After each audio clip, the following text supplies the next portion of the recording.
I think we need to go back to video games in the 90s.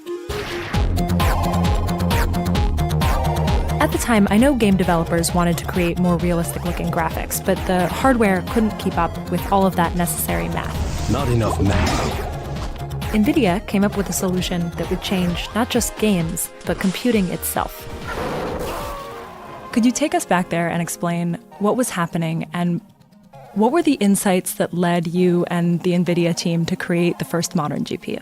So in the early 90s, when we first started the company, we observed that in a software program, inside it, there are just a few lines of code, maybe 10% of the code does 99% of the processing. And that 99% of the processing could be done in parallel.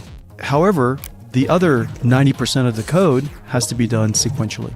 It turns out that the proper computer, the perfect computer, is one that could do sequential processing and parallel processing, not just one or the other. That was the big observation.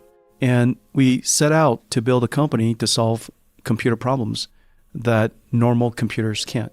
And that's really the beginning of NVIDIA. My favorite visual of why a CPU versus a GPU really matters so much is a 15-year-old video